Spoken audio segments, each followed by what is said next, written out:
that we follow Rasulullah sallallahu alayhi wasallam. Brothers tell me all the time, cuz I'll die for his honor. Wallahi, I'm ready to die for his honor. I say, wow, mashallah, may Allah subhanahu wa ta'ala reward you for such a noble intention. But brother, wallahi, I don't need you to die for his honor. I need you to live for his honor. I want you to live like him sallallahu alayhi wasallam, your beloved prophet. And of course, you see, this is the side of Rasulullah that we don't want to talk about. Wallahi, my brothers, I take an oath by Allah, forgive me if these words are a bit harsh, but I tell you now, and this is my own personal opinion, wallahi, even our love for the deen, even our love for the Sahaba is a love of dunya. Nobody here loves Umar ibn al-Khattab. Most loved, probably one of the most loved. He's definitely my favorite. Nobody here loves Umar ibn al-Khattab because he had permanent marks on his cheeks from crying out of fear of Allah. Nakas. We love Umar ibn al-Khattab because when his name was mentioned, the kuffar used to shake in their knees. No one loves Umar ibn al-Khattab because he had permanent marks on his shoulders. Why? Because he was servicing the community in the late hours of the night when everyone was asleep and wasn't watching. You don't love Umar for that. You love Umar because he was a man, brother. When he rocked up, cars, everyone buckled. The Prophet of Allah who we claim we love.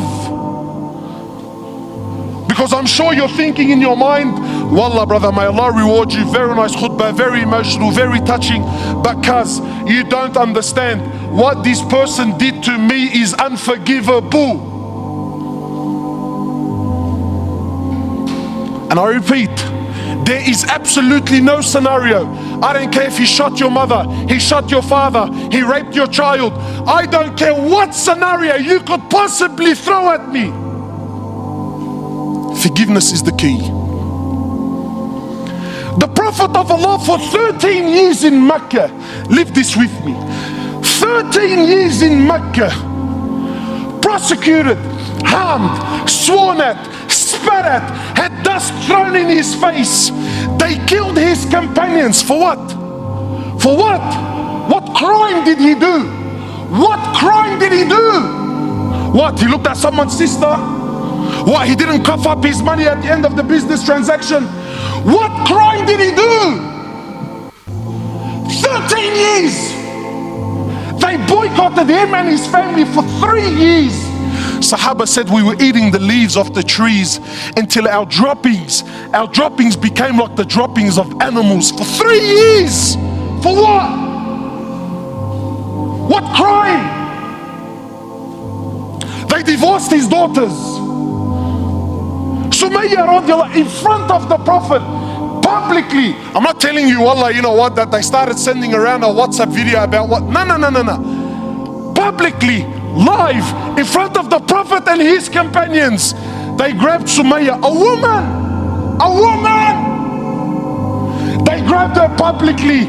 They opened her legs in front of her husband and her son, and they rammed a spear into her private parts until they killed her. They exiled him from his land, Mecca. Exiled him for 18 months in Medina. 18 months he was crying. Why? Because he was missing the Kaaba so much. They stabbed his pregnant daughter. As a result, she lost her child. 8 or 6, a few months later, she ended up dying in Medina. He buried every one of his children while he was alive, except for Fatima. In Uhud, you know, it's one thing to go to war and kill. That's fine, you killed the man. In Uhud, they massacred the dead. His uncle Hamza, they cut his nose off, they cut his ears off, they ripped his liver out. Hind took a bite from his liver and spat it on the floor. Sahaba said when the Prophet of Allah seen Hamza, we never seen him cry like he cried when he seen his uncle Hamza. In narrations, he prayed janazah for his uncle 70 times. So much hurt and so much pain. For years. And then when Fatah Makkah came, and now he comes back victorious with an army of 10,000 companions, an army the which Arabia never seen in their lives. Men who at the drop of a word were happy to give their lives just to see him smile. He enters into the haram of Mecca, 10,000 soldiers surrounding, and those people that harmed him for years and years and years.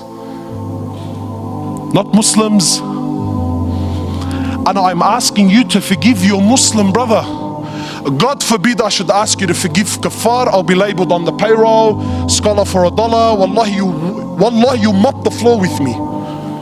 So I'm not even gonna dare to go down that road. God forbid we should follow the sunnah of Rasulullah sallallahu alaihi wasallam. Nah, no way, brother. He enters into the haram, 10,000 soldiers surrounding the haram. Those people that harmed him for years and years. Where are they gonna go now, bro? Talk about the tables turning, huh? So he looks at them. He says to them, and what do you think I will do with you today? What do you think I will do today? They said, you're an honorable, generous person, the son of an honorable, generous person. The Prophet of Allah turns around and says to the kuffar, idhabu fa antum at-tulaqa. Go, every single one of you are free, I forgive you.